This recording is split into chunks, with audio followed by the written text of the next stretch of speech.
All right, so I am going to call this the finished objects parade because I have lots of finished objects to show you. I think 4 to be exact.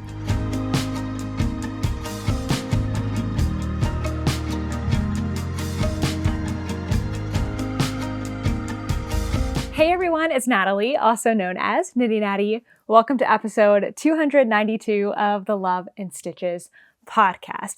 In case you've missed the last couple of weeks, we are back in Nashville at my parents' house. I do think this is the first podcast that I'm doing in here in the bedroom. This is a little podcast space that I sort of set up the last time we were staying with my parents, and it's working really nicely. So I'm happy to be back here. I think the first week we were home, it was too covered in things for me to get here, so I freed up the space and now we are back. It's been a couple weeks since I've done a podcast, so I have loads to show you today. I have been doing a lot of finishing, so I'm going to show you a few projects that I finished the knitting while I was on the road, but I didn't actually finish the item. I have a couple of those behind me here. I finished one of the blankets that I've been working on for a while. I started something new. There's so many fun things to talk about. But first, I want to say a big thank you to Squarespace for sponsoring today's video. Squarespace is the all-in-one website platform for entrepreneurs to stand out and succeed online. Whether you're just starting out or managing a growing brand, Squarespace makes it so easy to create a beautiful website, engage with your audience, and sell anything from products to content to time, all in one place, all on your own terms. I'll be sharing more about Squarespace later on in the episode. For now, let's get into the projects. All right, so I am going to call this the finished objects parade because I have lots of finished objects to show you. I think 4 to be exact. And how about we start with what I'm wearing? So this is the Seaside shirt. If you're looking for the pattern, it's technically under the Seaside set. It is a top and skirt set by Brianna Lupino, aka The Little Wolf Knits. It's really cute. It's really easy to make. I made the Seaside dress a number of years ago, and I really loved how the top came out. And so it has always kind of been on the back of my mind to also make just the top at some point in time. I did make a couple modifications on it, and this past week I finally blocked it, woven all the ends, and it's finally finished, and I got to try it on for the first time. So that's why I wanted to bring it back on the episode so you can actually see how it looks and everything. First, let me tell you a little bit about the yarn. Oh no, have I not put it in my project page? Oh my goodness, this is all coming from the end of our Canada travels. So I have some admin to do on my Ravelry page. The picture here is just like the day that I cast on. So that's great. I do remember where I got it from, which is the Knitting Loft, and it is their yarn, the Knitting Loft yarn. It is a fingering weight. I used about 2 skeins of yarn. I alternated them the entire time. Something I love about this project is that you cast on the bottom and the whole thing is one piece all the way up. So I had very minimal ends to weave in, which is really nice. Actually, when I sat down to weave in my ends before blocking it, I realized that all of my ends were already woven in, they just hadn't been trimmed yet. So I don't know where I was that I was weaving in ends with no scissors, but that's what I did. Maybe I thought I was gonna block it and then cut the ends. I have no idea, but that was a really pleasant surprise when I got it out and I just got to trim all of the ends.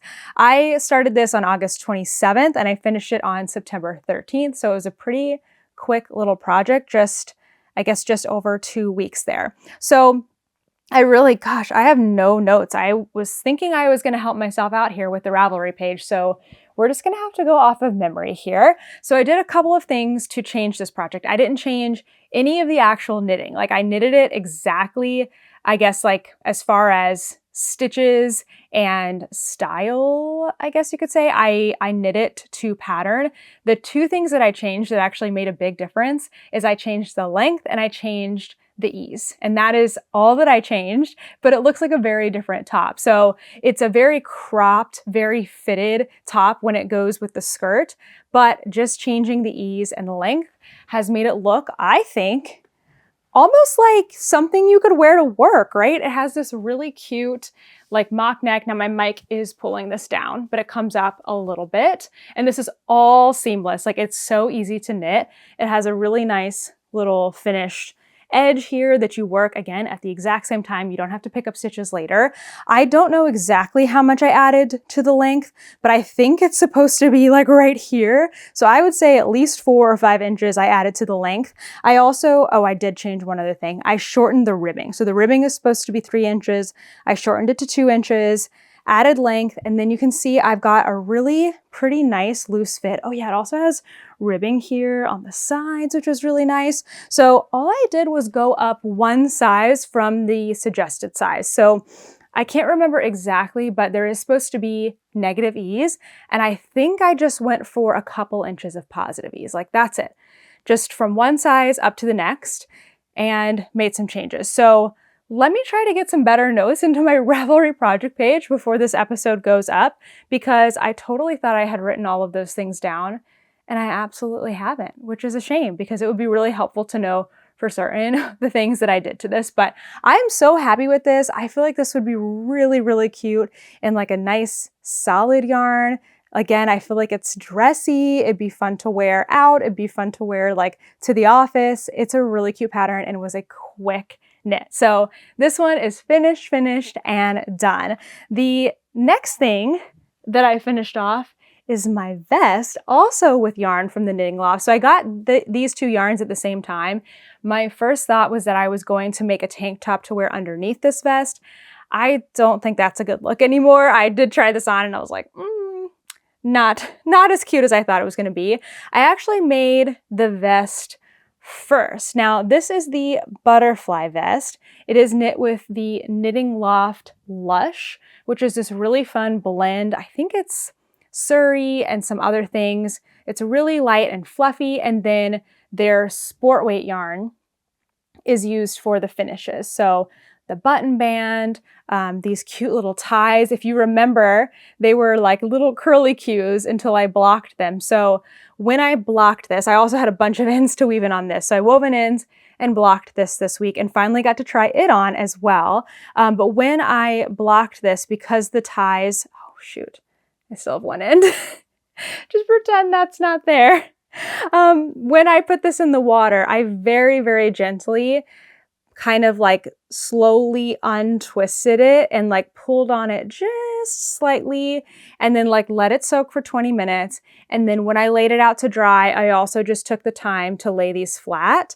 I didn't use any pins. You can see like they're still curling just a little bit, but not a ton. And that's all I had to do. I was kind of surprised. I thought it was going to take a lot of pins, a lot of time, maybe 2 blocking sessions to get those to straighten out, but they seem to be totally fine. So if you remember this project, let me go back and see when I started it. It was kind of like a, I don't know, like a dopamine cast on. Like it's a fluffy, super soft yarn. It's a really fun, bright color. I was making a vest, which is something that I've never made before, so I don't really know if I'm going to wear it. It was all just about the process because I was enjoying knitting this so much. So I cast this one on August 12th. I finished it August 27th. Again, another super quick, like almost 2-3 week knit. And I just had the best time making this. It was such a joy to make. But if you remember, I did not buy enough yarn for my size because I am not good at asking the right questions. I got too excited, too wrapped up in getting the yarn. I just bought the size that I bought the amount of yarn that the sample said instead of going, is that your size, Natalie?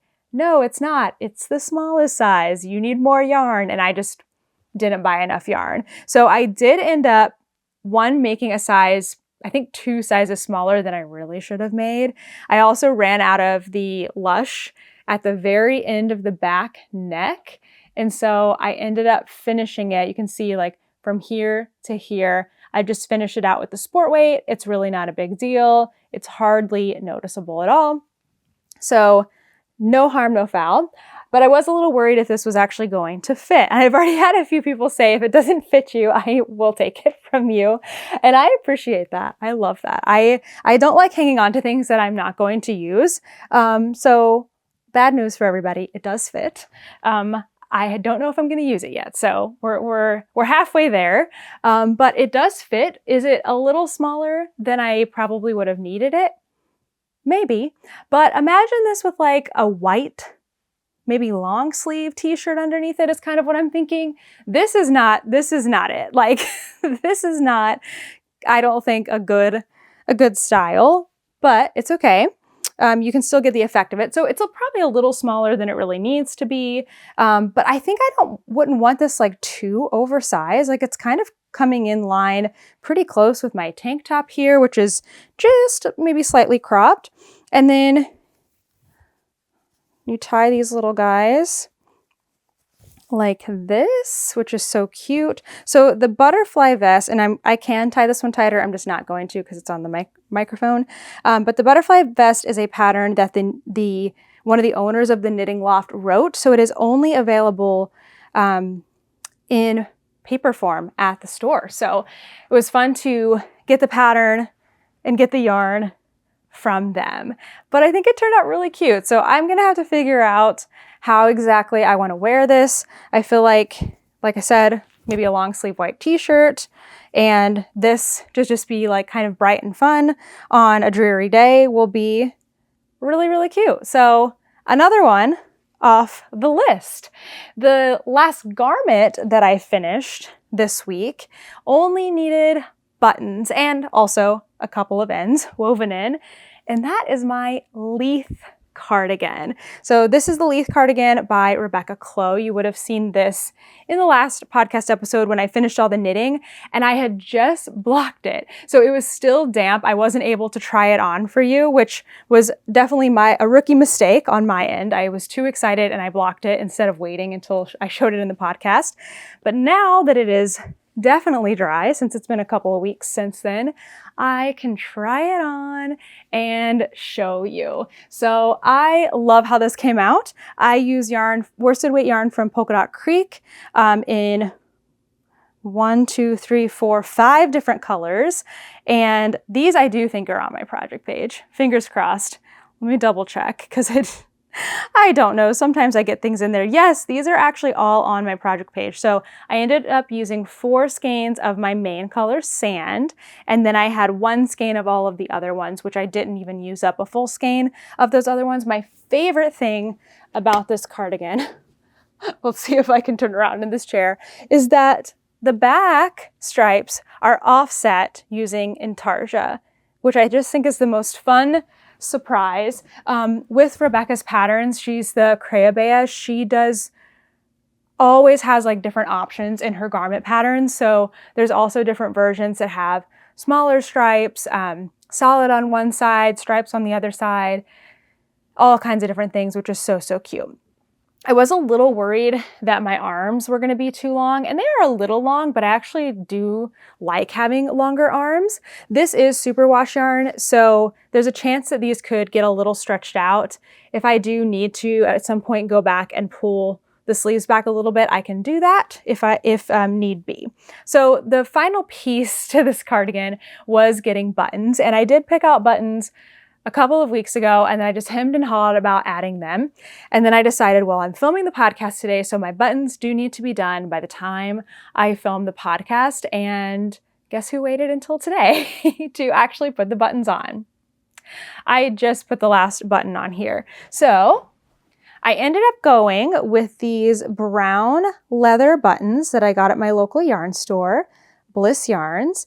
They have like a little shaft that kind of pokes them up, which is really handy because this is a worsted weight double knit band. So she is pretty thick, but I think these worked out really, really nicely. Now, you may be noticing that there are 3 buttons on here, and that probably seems pretty normal actually, because I feel like most things have an odd number of buttons, maybe 3, maybe 5, but this cardigan is actually supposed to have 4 buttons, and I did buy 4 buttons, and I did make 4 buttonholes. There's another buttonhole way up here. I might have placed it a little bit high, but as I was adding the buttons, I started at the bottom, right? I always start at the bottom because I want to make sure the edges are aligned, and then I was working my way up, and I mean, this genuinely happened in the last 30 minutes.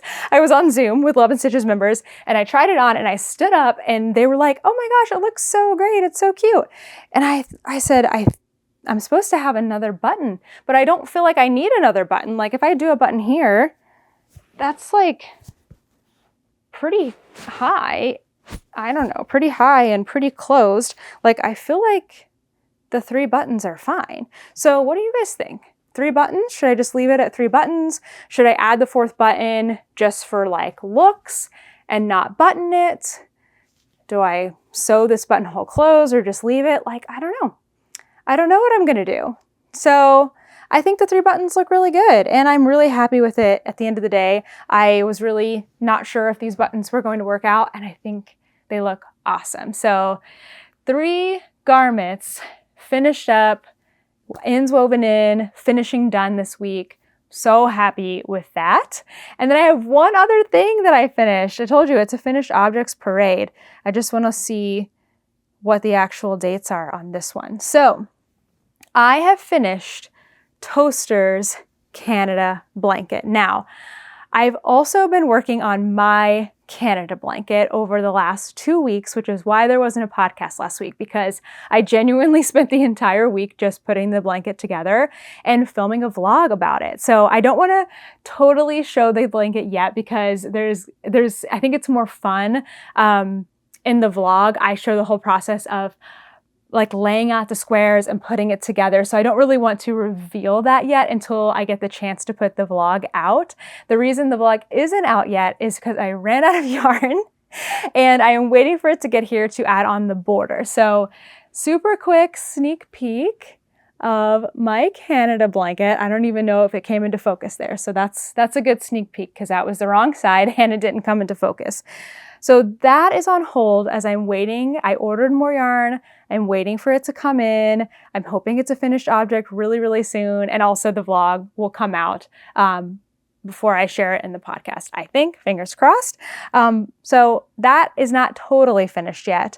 But since I was finished making all of my squares and I knew that that blanket was complete, I could then finish Toaster's Canada blanket, which I made using the leftovers from my blanket. I realize that's a lot of stuff going on here. So here it is in its glory. It came out so cute. Obviously it's a lot smaller than mine, but when I was making my blanket, I was still ending up with leftovers between 20 and 30 grams.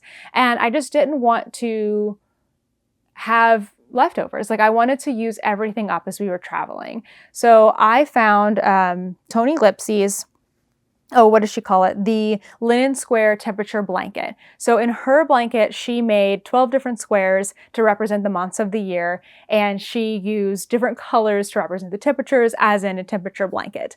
But the blanket pattern itself is worked from the center out. So you can make your squares as long or as large as you want to. So I just kept going and going and going. And I think because you work this in turnarounds, and this is a free pattern on her blog, it doesn't start to like ripple. You know how sometimes when you have a small shape, whether it's a square or a hexagon or a circle or whatever, there starts to be a point as you keep making it bigger that it kind of like starts to wave and ripple.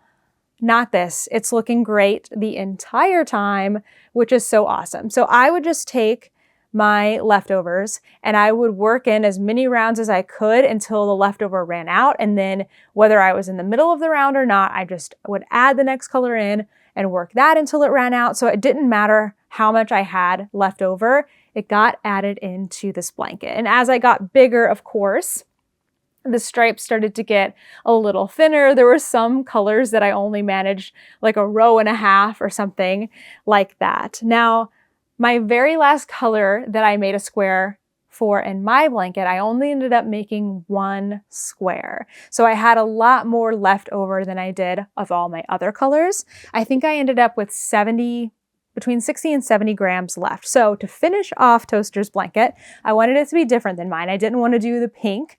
Plus I couldn't because I ran out of yarn. So I used this beautiful color from Butterflies and Botanicals. And I did I think I ended up doing like 4, maybe 3.5 rounds just in that pattern that the blanket was already in. Then I did 1 round of crab stitch. I think of this as like the I-cord of crochet. I realize there is an actual I-cord in crochet, but I just love this finish so much. Like, it's just beautiful and rounded. It looks good on the back. I mean, it looks better on the front, but it also still looks really nice on the back. I love this stitch. It's also called reverse single crochet. It's just really, really lovely. So I worked all the way around in reverse crab stitch. I guess you go backwards, but I did have to go down 2 hook sizes in order to get this to work out. I put notes in my project page, but the linen stitch is single crochet, chain 1, skip 1, single crochet, like into the space, chain 1, skip 1. So when I worked the last round with the crab stitch, I wanted to go into each chain and each stitch, and that kind of made things, it started to ripple when I used the same hook size. So I just went down 1 hook size, I went a little ways, it still looked ripply, ripped it back, went down another hook size, and then it looked really, really nice. That I know I do have notes on my project page because that happened this week. So I'm really, really happy with how this blanket came out. The fabric of it is so nice. It's dense and thick and kind of like a little bit heavier, but it's not stiff, right? Like, it still has a good flow to it. I'd honestly make myself a blanket like this, maybe at some point in the future, but this guy is for Toaster. He already loves it. When I finished it, he was sleeping next to me. I was crocheting in bed, and I laid it on top of him, and he just went, like, he's the most crochet and knit worthy of them all. I gotta take this off because it's getting a little bit too warm. It's still pretty nice weather here in Tennessee in the 70s today, so this is not needed, but the tank top is great. Now, I did start a new project this week, so I wanted to get all of those other things finished off, so I spent a decent amount of time doing that, but I also was itching to start something new with all of these things that I'm finishing. That's always like the best reward, is getting to start a new project, and I have something very appropriate for October, and it is a blanket that is Beetlejuice themed. So I put it in my Beetlejuice bag that I got last year from the Little Wolf Knits October Countdown, and wouldn't you know, I'm using this year's Little Wolf Knits Beetlejuice Countdown in order to do this project. I didn't bring the countdown package down here with me, but it is 31 days of mini skeins, all themed after the second Beetlejuice movie. I think that it's called Beetlejuice. I've seen it, but I honestly don't know the title of it. So I am making a blanket for Kent, and it is called I Quilt Too by A Little Nitty Designs. It's a really cool blanket that has these kind of pinwheel squares that look like maybe what you would, a pinwheel design that you would do in quilting. I'm not a quilter, so I actually don't really know what I'm talking about here. But the whole premise of the blanket is that the designer is not a quilter, and they kind of want to make things like quilting, but they don't want to sew. So they made this blanket, which I think is kind of fun because I am in the same boat. I don't own a sewing machine. I don't have any plans, at least right now, to learn to quilt. So this is as close as I'm going to get. So this pattern, I have lots to share about it. Where do we want to start? How about I show you my almost finished first square? So this is what it looks like. It is pretty cool. So you can see the pinwheel pattern here of the different colors. So you take 2 minis, 2 20-gram minis, pair them together, and you end up making 4 smaller squares that look like this. This one's a different color. So 4 smaller squares, they start in one corner with just a few stitches, you increase out, you switch colors, you decrease down, and that is the essence of the blanket. It has a really nice, little detail there in the middle, which is fun.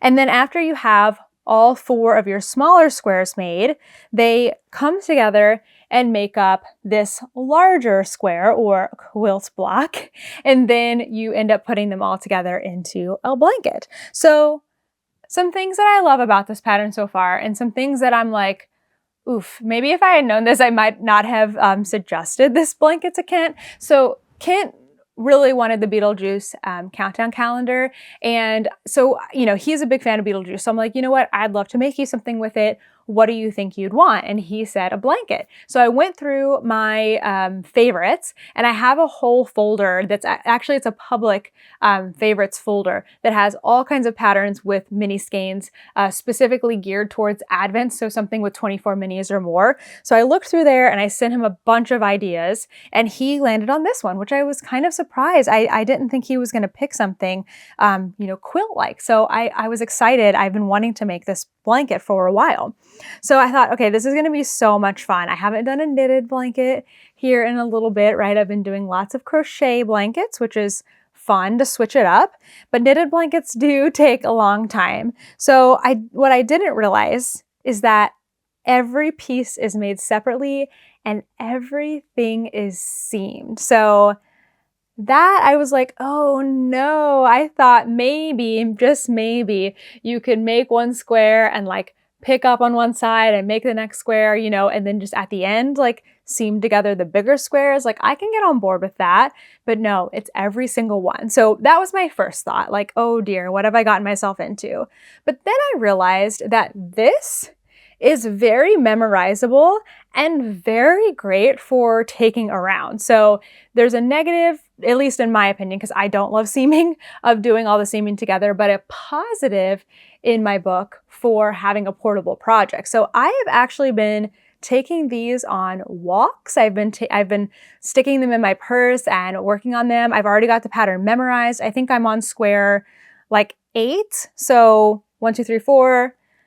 8 of this next, or 4 of this next one. So I'm about to be done with 2 of the larger squares, and I'm starting to be like, you know what, actually the seaming's not that big of a deal because I love how portable this is. So, you know, a little pro con there for you.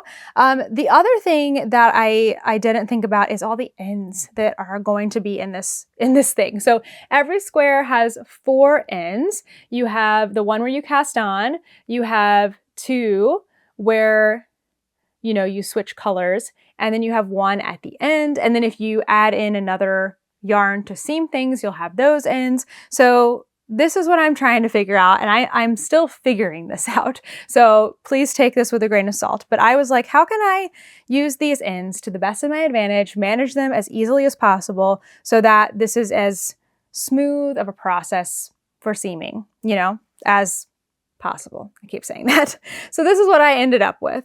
When I cast on the square, actually it'll probably be easier to show. When I cast on the square, I just do, you know, an average 6 to 8 inch end that I will be using to kind of smooth out some edges later, but not do any real seaming with. When I change colors, I knit over my 2 ends. So these actually will get trimmed. Like I won't have to do anything else with them. I knit over them for several stitches almost to the middle of the square, and those will just get trimmed. So that's nice. 2 ends that I don't even have to worry about. And then when I do my final edge, I actually measure out across the square 4 times, and I end up with this really long end, which will get used for seaming. So that way, at least I don't have to add in more yarn when I'm seaming. Now, what I'm still trying to figure out is the best way to do this. So when you're working these squares, you do make a little slip stitch edge that kind of makes this I-cord. It's really pretty. It's very nice and polished looking. So to me, it was important when seaming things to still have like 1 stitch of that I-cord end up on the right side of the square. So I thought, I don't like seaming very much. I don't like doing mattress stitch. Why don't I try crocheting this together? So this square, I have done a slip stitch on the wrong side into specific stitches so that I'm still left, you can see, with 1 stitch from the I-cord and 1 stitch from the I-cord on either side. My thought in doing a crochet slip stitch rather than doing mattress stitch is one, just for my own personal like desire to not sew. I didn't want to sew. That's why I'm knitting, right? I quilt too, but I'm knitting. So that's one reason. But the other reason is I think it's going to give it a little bit more stretch and flexibility, because even though slip stitch is still a pretty tight stitch, it does have a little more, fabric to it than a mattress stitch, where your yarn is pretty much just like when you do slip stitches, you have like more yarn, more yardage in there. So that seemed to be great. So when I put these squares together, I followed the pattern like for the layout. I made sure that all of my long tails were on the outsides, here, here, here, and here. So then I could take them and seam towards the center. So all that being said, at the very end, you're left with 4 ends in the middle and 4 ends on the outside, those shorter ones. So these are going to be perfect because you can see like the edges don't quite line up perfectly. I'm still figuring out exactly how I want to seam these and like what stitch do I start in and all that stuff. So I'm assuming I will get a little bit better at doing that. But I'm going to use these tails to kind of, loop around and close things up and then just weave them in as you normally would into the color that they are. What I haven't figured out yet is the center, because you are kind of left with a hole here. So I need to do something to kind of go around and draw up the loops. But then I think for each of these ends, it'll be pretty easy to go back along like the crochet seam that I created. That was a lot of end talk, but I feel like it's important for me to get this down before I keep going, because one, I want to know, is it sustainable? Am I going to continue this for 31 different colors that I have? Or is there a better way to do it? And like, how do I get things looking consistent and manageable for me? So still figuring that out. I might have a little more for you next week. I do wish that there was a little more detail in the pattern on how exactly to put these together. As far as I could find, it only said mattress stitch together. It gives you the diagram of how to lay them out. But I'm curious, like, I guess I'm assuming that they sewed together the smaller squares first and then assembled the larger blanket. Is there a better way to do it? Should I wait until the end and have all my tiny little squares and weave in the ends to these and then just go, up each row and across each row? I don't know. I don't know. There's not really any more detail than that in the pattern. So I need to spend a little more time maybe looking through the Ravelry project page and see if anyone else has any tips. So last thing I want to share about this, something that's making it even more fun for me, is that Kent is the one doing the color combos. So he's opening it every single day. What's today? I think today is the 12th of October. So he's opened up, everything just about so far. And then I will work blanket squares and then I'm going, okay, I need 2 more colors to go together, and he brings them down to me. So since I'm almost done with the current color combination, he brought me these ones today. So it's been really fun to see like what he's pairing up because, we are 2 different people. So we make different decisions, but this is his blanket and I'm like, really having a good time seeing how he puts colors together. So these are the 2 colors. I ended up getting one wound up. I need to wind this one up later, but these are my next 2 colors, which I'm really excited to put together. I think, I just pulled this out and I should have left it, but I think this one is day number 9 and it's Death is Hard. That's the green, the more green one. And then this one is day number 7. Hold Down the Fort. So these are fun. I haven't seen the movie in a while. We probably will need to do like a watch together so we can remember some of the references a little bit more, but I'm kind of all in on this blanket right now. It's been really fun for the past maybe week or so that I've been working on it. Have I even been working on it that long? But yeah, I'm fully into blankets, as you can see. And so this has been a wonderful project. Thanks again to Squarespace for sponsoring today's podcast. I've been with Squarespace, I think, for 2.5 years now with my website, nittynatty.com, and I will continue to stay with them because they are just that easy to use.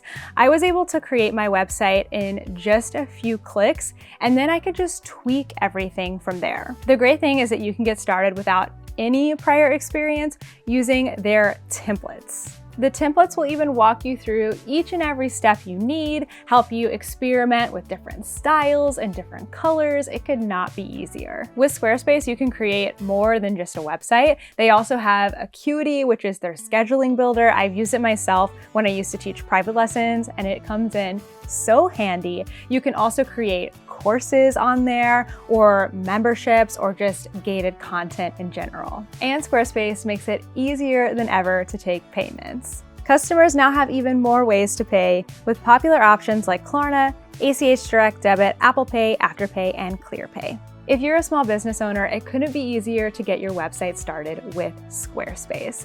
Head to squarespace.com for a free trial, and when you're ready to launch, you can go to squarespace.com/nittynatty and use my code nittynatty to get 10% off your first website or domain. Thanks again to Squarespace for sponsoring today's video. Now let's get back into the episode. Let's get into the questions. We got some fun ones today. So this first one is from Gazelle Knits. Maybe Gazelle. Hi, Natalie. Do you have any old or unfinished projects lying around? If you do, please share them with us and maybe start a forgotten projects challenge so we can get motivated and work on them together.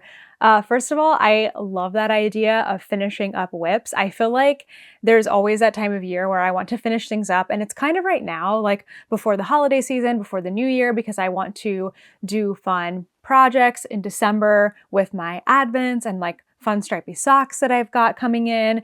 And then in the new year, I want to like start new things, right? So this is the best time of year, at least for me, to finish up lingering WIPs. So when I first read your question, I was like, I don't have anything lingering. Like, I get my things finished, and I'm sorry. I know that sounds really like kind of snooty, but that's just been my mindset for the last couple of years. Like, if I'm not loving something, instead of letting it linger, I usually frog it. And it's made me feel so much freer, and it's been so nice.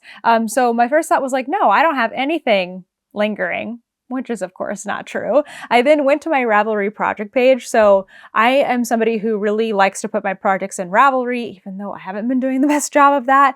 And if I don't finish something, or I end up changing it or whatever, I put it as hibernating in my Ravelry project. So I went and I set the filter to hibernating, and I found 10 projects. Now, looking through, actually, some of these, the choices have been made with them.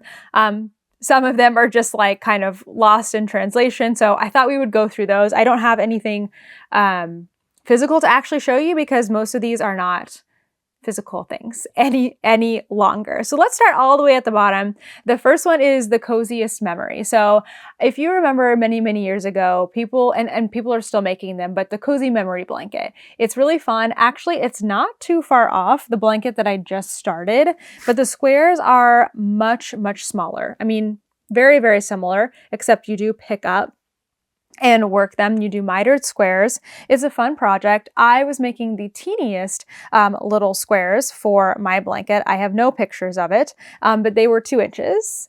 And I remember making it like maybe 2 rows tall and like this wide, and it took me years. And I just thought, nope, I'm never going to finish this. I have no clue what I ended up doing with that. I do know that I got rid of all my scraps in 2023. So I think all of those really small scraps, I was able to send to somebody who could put them to good use. But this project really just needs to be deleted from my Ravelry project page. So that is gone. The next one I have on here is, it says Float Tote Purple, and it says I started it in March of 2022.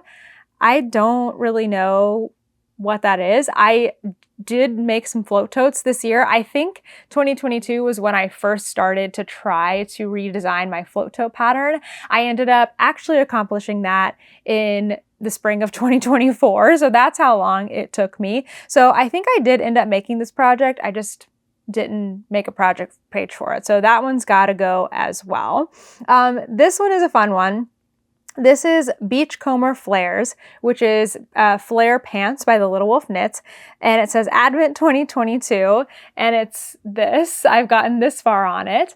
And I do know what happened to this project. So I started out thinking it'd be really fun to make a striped pair of pants with an Advent. And then I thought, I hate the way this looks. I love this yarn. I love this pattern. I do not love the two of them together. So I ended up making a blanket with this yarn. I did like one of those zigzag crochet blankets. I can't remember if I did it the same year or another year, but I did end up using the yarn. It was lovely from a homespun house. And I did end up making the flares. So I made both of these projects, yarn to something else, project with different yarn. I just haven't gone back and deleted this project page. So that's another one that needs to go.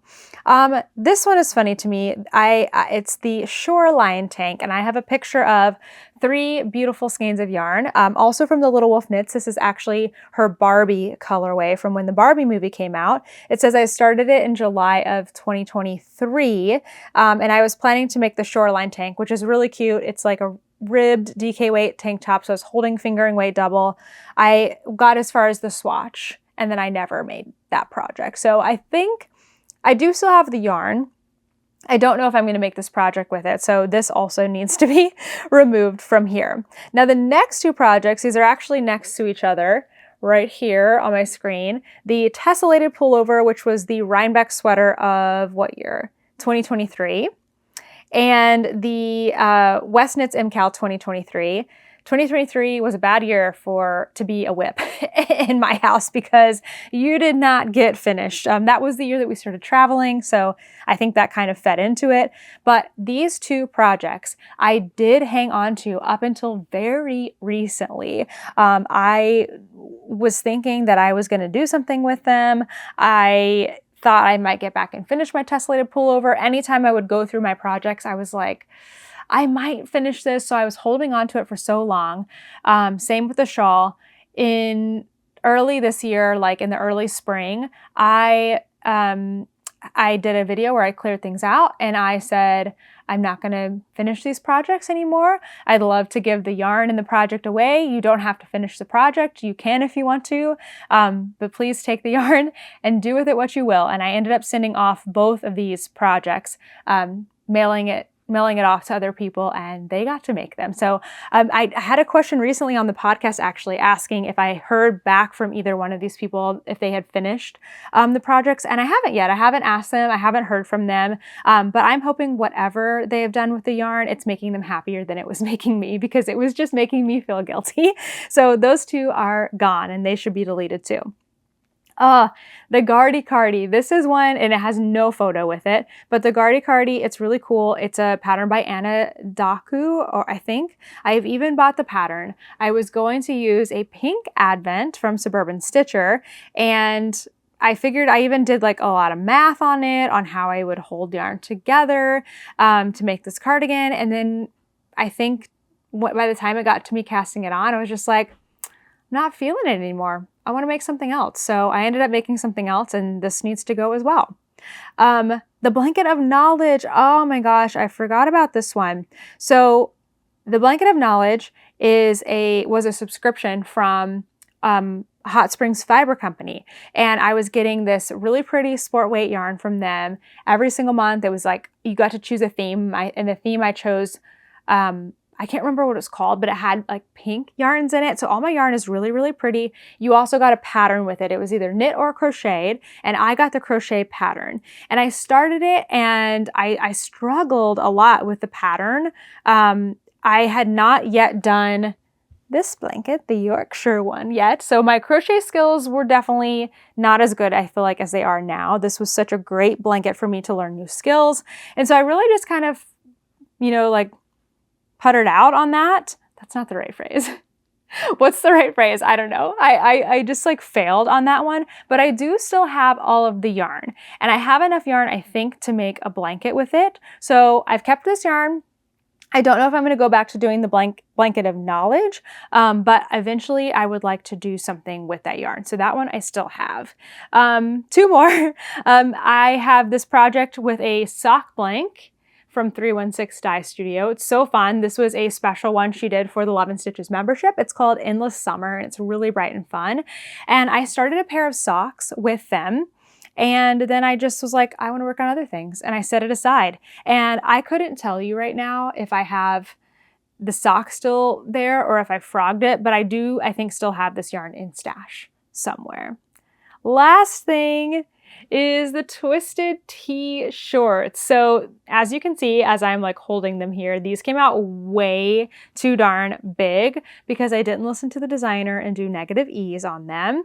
So I frogged this project, and I totally planned on going back and remaking them in the correct size, but instead I made my flares. So I don't remember what I did with this yarn, if I kept it or if I donated it or something, but this project also needs to go. So out of these 10 projects, basically all of them need to be deleted off of Ravelry. They're not technically lingering because I don't think I'm working on any of them. They basically need to be frogged, most of them, if they are a project. And that's something I'm going to get into later on because I need to do another clean out my stash, kind of go through things, see what's happening here. The only other project that I kind of have lingering, I have a couple of socks that I haven't shown in a while, and I have my Canada blanket that's sitting here that will get finished soon. So I don't think I'd really consider those to be lingering. So am I in denial about projects that may be lingering? Yes. But I don't have too many things that have been sitting for too long. I'd really love to get some stuff like finished off in this next month. And I think next year is going to be a year of getting my stash way, way down. Maybe not back to zero again, but down pretty far. So I love that question. It's such a good one. If anybody wants to like share their answer as well about your lingering WIPs, I would love to hear about them. There was a time a couple of years ago where I had some blankets that were, 2 blankets that were about to turn 5 years old. And I was like, enough is enough. I'm finishing these this year, and I got them done. And since then, I've really pretty much kept up with either frogging or giving away or finishing things for the most part. Okay, next question is from Some8572. Are you likely to make a project planning video anytime soon? Also, after your stash down, is your stash feeling at a good level? Thanks to you both and Toaster for great videos. Okay, so I actually just made a project planning video within the last week. By the time this podcast comes out, it will have been out. So it is my fall project plans video where I outline finishing up, I think, a lot of the stuff that I showed today, and also what my plans are basically from now until December 1st, because I want to get a few different projects going and or finished by then. So I love doing project planning videos. I anticipate having more of them now that I'm no longer traveling, because I am getting back into making goals again. Whereas I feel like when I was traveling, my goal was to just, well, the first year it was really just to survive. And then in the last few months, it's really just been to use what I've been purchasing. So I did a pretty good job of that while we were in Canada. I did bring home some stash, but I brought home a lot of extra yarn when we were traveling around the US. So your second part of the question, is my stash filling at a good level? No, it feels not good right now.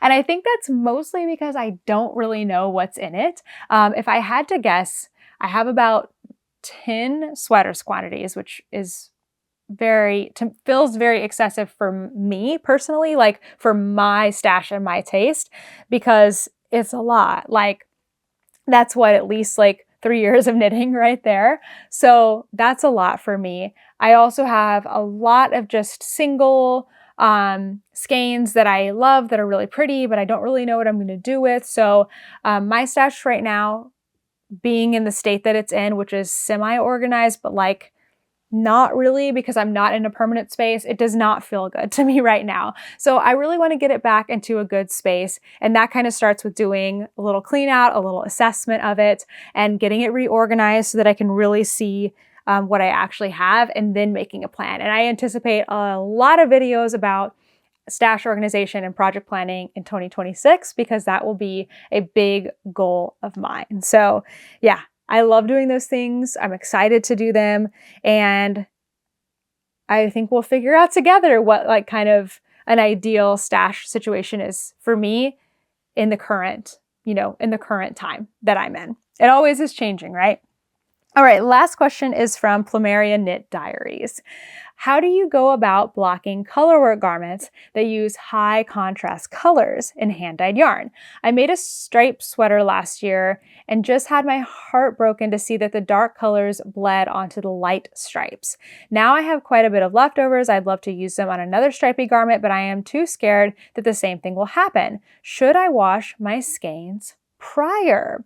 Okay, so that's a really, really good question, and definitely a fear that I have had as well when making different projects, because you spend all this time working on something and then to have it totally kind of get muddied is really, really sad. So the sweater that I just made, this one, when I blocked it, I was a little bit worried about colors bleeding just because I have so many different pretty saturated colors in it. If this was white, I would have been even more concerned because I think the dye would want to go into the white, but this is a little bit darker than white, of course, and also a dyed color. So I think once a yarn is already dyed, and dyers, please help me on this, it's not going to take on as much as a completely undyed yarn. So if you were dealing with a dark color that has been hand dyed and a yarn that has like almost no dye in it, that yarn is going to want to take on some dye. I think that's the way that it works. So what I did with this cardigan, and what I would suggest for you as well, is I blocked it with something called a color catcher. So I'm sure other brands make them, but the ones I've seen are from Shout. They essentially look like a dryer sheet, like this. They're definitely like a different texture. And it says on here, dye trapping sheet. So when you like make your little blocking bath, I usually actually rip mine in half. Like I'll rip it in half and put this in there first, and then add my sweater into the water. And if any dye gets loose, it's supposed to be attracted to this and go to this rather than going to the next thing like your lighter color yarn. So I've never had any projects that really lost a lot of dye. So mine are always white when I take them out. But for projects that do have stripes or different colors, I do use those just in case. Now, to be really, really sure, I probably would wash your skeins. Like if you already know it's going to bleed, why not do everything you can to get some of that excess dye off and prevent things from happening. So if I were you, I would wash just the darker skeins before you ball them up. So, wash them in cold soapy water, just like you would your finished item. Typically, dyers do that right after they finish dyeing a yarn. They wash it out and a lot of that excess should come off, but sometimes things still happen.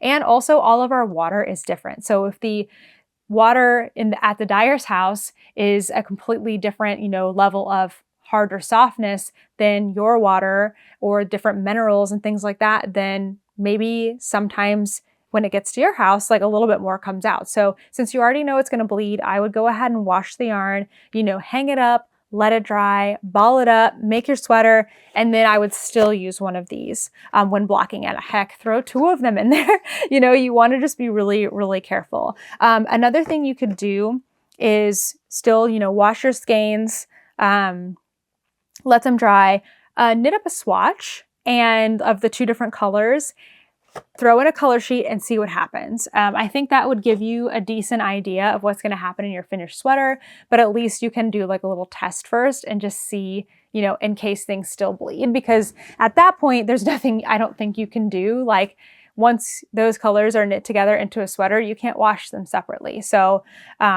that would be my advice. If anyone else has any other tips, if you've experienced this before, please share. I love it when you guys can help with the answers to these questions, because I definitely don't know all the answers. So it's really nice to have a community space to share all of our knowledge.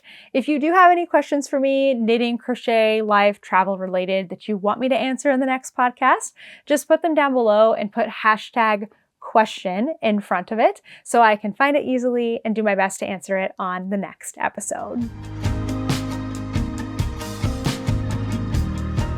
This month I am sponsoring the October challenge for the pigskin party that Boston Jen is hosting. And I have made a special design just for the pigskin party. It is called the Pigskin Cozy, and it's kind of a free pattern. So if you already have the knitted yarn cozy light, it is going to be available as a free download if you just update your pattern. So if you go to Ravelry and you have the yarn cozy light, or you have the knit cozy bundle, or you have the combo bundle, then you already have the yarn cozy light pattern. And all you have to do is go to your Ravelry library. There will be a little arrow circle that says update, and you update it and you get this pattern. If you are on Etsy and you have any of those patterns, I have updated the pattern itself, but I can't send out an update to buyers. So just shoot me an email. Let me know your name, or your what email you used to purchase it with, so I can confirm, and then I will send you the PDF. So I'm only doing this for the month of October for the pigskin party. So if you like this pattern, even if you don't want to make it right now, make sure you go update your Ravelry pattern and download it, because I am only going to have it as part of the pattern for October, and then it's going to be gone. So it's a really fun one. It's color work. It's got footballs on it. Hopefully that's obvious. And it has little pearl stitches to kind of be the laces. And it's just like my other yarn cozies. It's really, really fun. We actually got to do 2 different lives with Jen, Boston Jen, in the last couple weeks. I was on her live to kick off the October challenge, the Cozy Up challenge. And then she came on the Love and Stitches membership, and we got to interview her, learn more about her, and of course hear about the pigskin party and the Cozy Up challenge. So that's been really, really fun to do over the last week. Now, I've been seeing a lot of different cozies on Instagram, so please keep tagging me in your photos. Keep sharing them. There is a hashtag pigskin cozy, but I know that hashtags are kind of not really that a thing anymore on Instagram. I still use them occasionally. I think it's really fun to find different patterns that way. So if you use that pigskin cozy, anyone can go on and click on pigskin cozy, and it will show them all of the public accounts that have used that tag. So that's a way that I find lots of them. So we're going to put some of them on the screen, as I'm talking, to kind of share different people's pigskin cozies, because they are turning out super, super cute. Continue doing that, and I plan to share some more in next week's podcast as well. I think I need to go get Toaster, because he is barking at me to come into this room. Last thing here is just a life segment. So a couple of fun highlights just over the past few weeks of being here at home. So being at my parents' house for me is always such a nice time. I think somebody left a comment that said that I look so happy when I'm here, and I don't know if it's being here specifically. I mean, obviously I love being here. It's my parents' house, but I think just being in one space is so, so nice. Having home base, being in one space. It's funny, but I always forget how much time the traveling actually takes. Being in the car for, several hours every day, and then just the constant decisions that have to be made. Nothing is super straightforward. If you want to make a meal, you have to make sure you have the power, and it needs to be cool enough, and you have the water to do so. So not having to worry about those things, not having to worry am I going to be able to take a shower today? Because if I can't take a shower today, then I don't want to get too sweaty. And if I don't want to get too sweaty, then we can't go hiking. And then it's just none of that is a problem. I don't have to think about that. And I think that while it's not a bad stress, it's a good stress. And we had so much fun traveling. It was a stress, and that stress is no longer. So I think that's that's a little bit of it. And I've had so much more time to knit. It's been so nice. I've loved it. So a couple of things we've done in the past couple weeks here. We went with my brother and his wife and tried a new hot pot place. It was delicious. We had so many vegetables and mushrooms. My sister-in-law and I both love mushrooms. So we were like, one of each of the type of mushrooms. It was an all-you-can-eat place, and it was just fantastic. And then we went and got rolled ice cream afterwards, which I have never had rolled ice cream before. If you're not familiar with it, I do have a picture of it, but they basically take more of like a liquid form of ice cream and then whatever like mix-ins you want in the ice cream, and they lay it out on this ice, like this cold like board, and they spread it into a thin sheet, and it slowly freezes like with the mix-ins in it. And then they take a scraper and they scrape it, and it like rolls up into these little things. So it's basically ice cream, but it's like a different format. It was very good. I think I got taro and red bean, and I got, what is it called? Mochi rice on top, which is just like the little gummy part of mochi chopped up. It was so good, so delicious. What else have I been doing? Oh, I've been doing a lot of walking and knitting. As I mentioned before, these have been perfect for it. The weather here, it was a little bit too hot to walk and knit. Not that it was too hot to like hold my knitting, but I needed to carry a water bottle with me, and I can't carry a water bottle in my hand and knit. So then I need to bring a backpack, which just feels like too much. So basically I've been choosing carrying the water bottle over knitting. And then it got to the point where it was cool enough that I wasn't getting so dehydrated on my walks that I was able to knit. And then all of a sudden it got like too cold to knit outside. Now it's coming back around. That's how fall is. In a lot of places, the weather goes up and down. So I'm enjoying this little snippet of weather where it's not too hot, but not too cold to take my knitting with me, which has just been lovely. I found a lot of great like walking trails around here. So that's been very, very nice. Kent and I also went on a hike recently. I was really shocked to find a place to hike so close to my parents' house. We were able to go on like a legitimate trail through the woods. It was really, really great. I miss hiking so much. Probably one of the top 3 things I miss from traveling is getting to hike. So that was really, really great. And then lastly, I've just been doing project planning, which has been really fun. I know I said I did that this past week, but project planning for me is so nice because it keeps me moving forward with my projects and things I want to work on. I am genuinely so excited with everything that I'm working on right now, and anything that I'm not excited about, not that they're not great, but I have some socks that I'm like, I'll get back to these. But like new things that I'm so excited about, I'm having so much fun with my knitting, which is just always a great place to be in. Okay, well, that is everything for this episode. Thank you so much for watching, and I'll see you in the next one. Bye.